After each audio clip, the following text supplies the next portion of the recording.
పిల్లలు పేరెంట్స్ మెచ్చిన university సంకల్ Chand Patel university Gujarat. నీకు లెక్క చూసి కదా డబ్బులు ఇవ్వాలి, మరి ముందే అయ్యా అయ్యా అంటూ ముష్టోళ్ళగా చేయి చెప్తావిట్రా. నువ్వు ఎప్పుడు వచ్చావు, నీకు ఎంత ఇవ్వాలి చెప్పు. గుమ్మస్తా మీరా నేనండి, మీకు లెక్కలు తెలియకపోతే వెళ్ళి చిన్నయ్య గారిని అడగండి. ఏంట్రా డబ్బా ఇస్తున్నావా? నన్ను ఉద్యోగం అనేది వెళ్ళిపోమన్నారు కదా. అంటే ఏడుస్తావిట్రా? ఎక్కడికి వెళ్ళాలో ఎలా బతకాలో తెలియక ఏడుస్తుంటా. సరే సరే సరే ఏడో ఒక. ఇప్పుడు మా ఇల్లు చూసుకోవడానికి ఎవరు లేరురా, నా కూతురు కూడా ఇక్కడే పని చేస్తుంది. మరి నువ్వు మా ఇల్లు జాగ్రత్తగా చూసుకుంటావా? అలాగేనండి.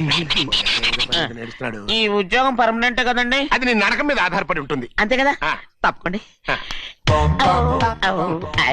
ఎలా నరాలు తగినట్టు నడుస్తున్నావు. బాలేదా? ఇంకోటి నడుస్తాను.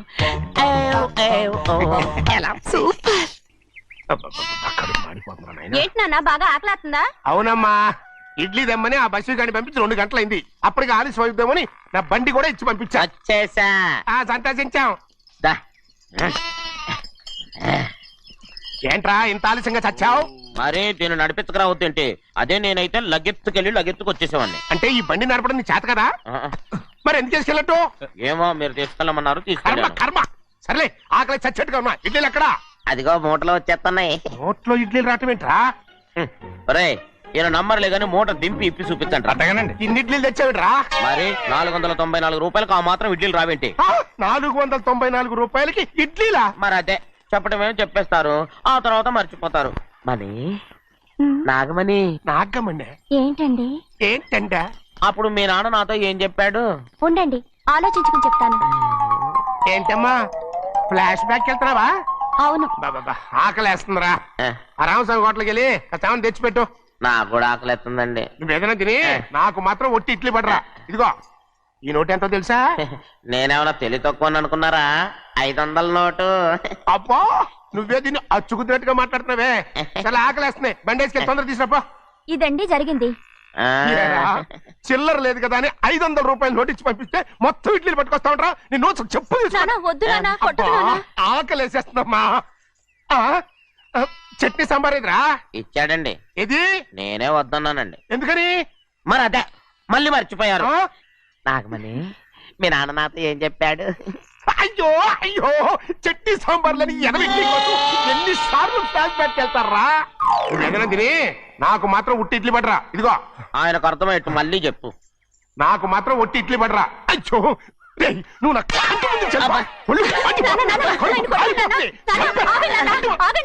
ఆయనతో పాటు నేను బయటకు వెళ్ళిపోతాను.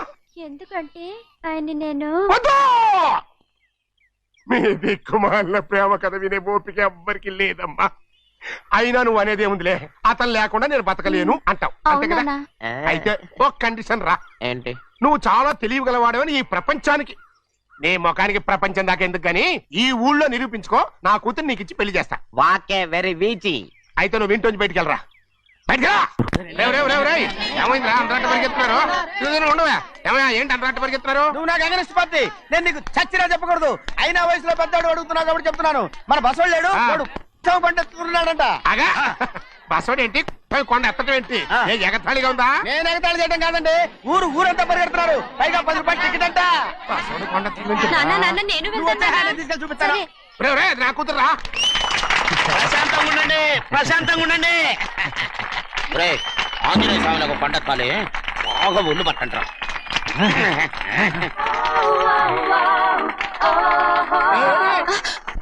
ఆడ కొండనెత్తిపోయి నిన్నెత్తిపోతాడు.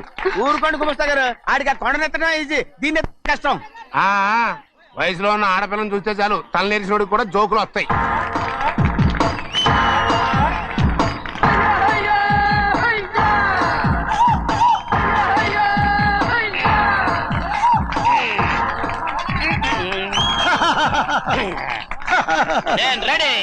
ఏంట్రా రెడీ? కొండనెత్తు. ఓ 50 మందిని పిలవండి. ఎందుకు? ఆ కొండను తెచ్చి నా చేతుల మీద పెట్టడానికి. అప్పటి నుంచి నేను చెబుతూనే ఉన్నా, ఇది ఫిట్టింగ్ ఏదో పెడతాడు అని. ఒక్కడనా నా మాటనారా? ఊరుకోవా, నీ కూతురని మాటలేదు మేమే వింటాం. ఇది ఒక పిచ్చి కొయ్యి. ఏంటి 50 మంది వల్ల కాదా? అయితే ఊరు మొత్తం వచ్చి ఆ కొండను తెచ్చి నా చేతుల మీద పెట్టండి, అప్పుడు నేను ఒక్కనే ఎత్తుతాను.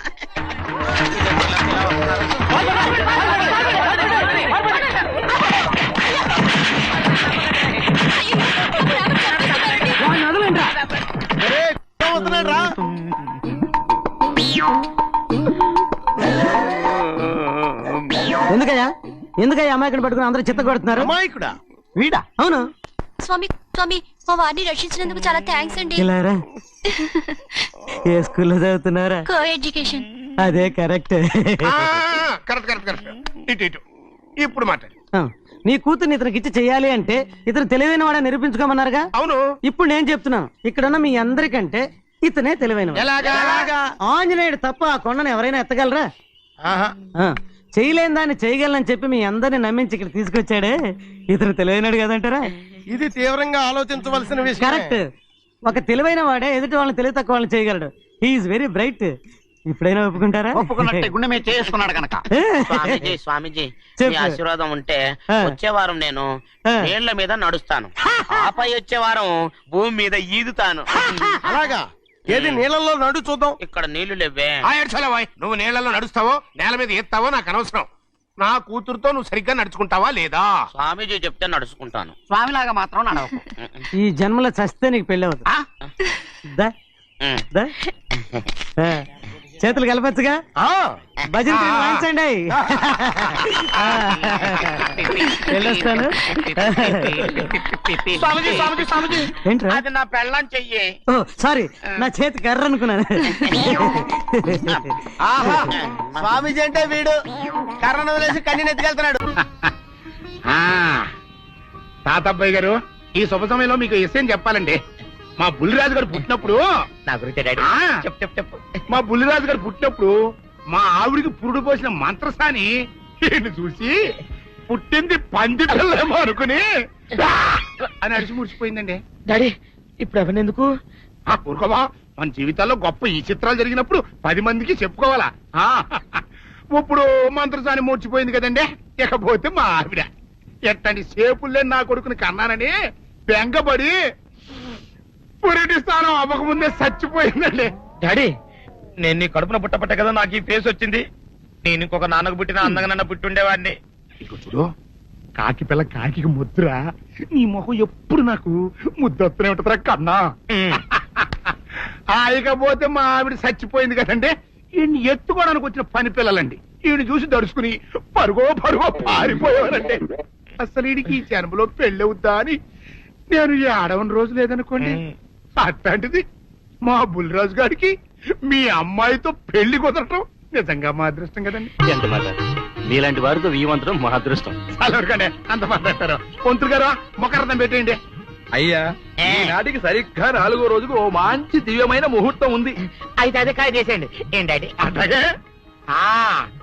ఏమండే, మా ఓడికి పెళ్లి ఖాయం అయితే మా నూరు దేవాలయంలో దేవుడికి అభిషేకం చేయిస్తానని మొక్కుకున్నానంటే ఆ అభిషేకం ఇలా జరిపిస్తున్నాను.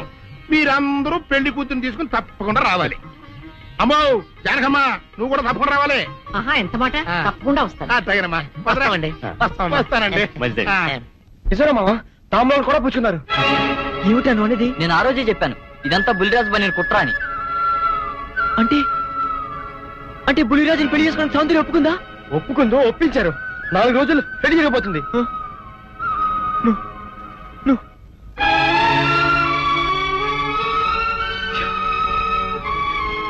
నా సౌందర్యం నా నుంచి దూరం అయ్యాక నేనెవరి కోసం బతకాలి?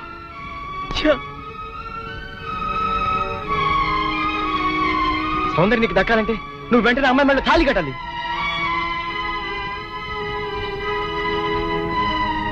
సౌందర్య దృష్టిలో నేను దోషిని, ద్రోహిణి.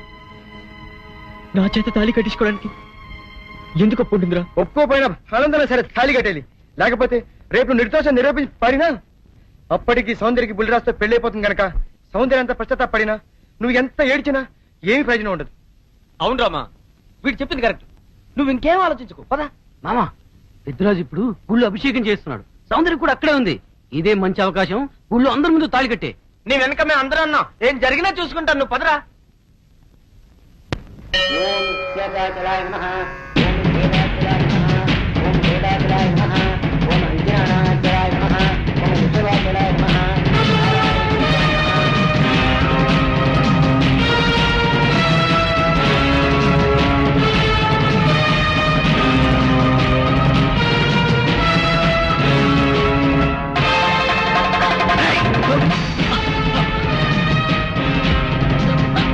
ఎంత ధైర్యం నీకు?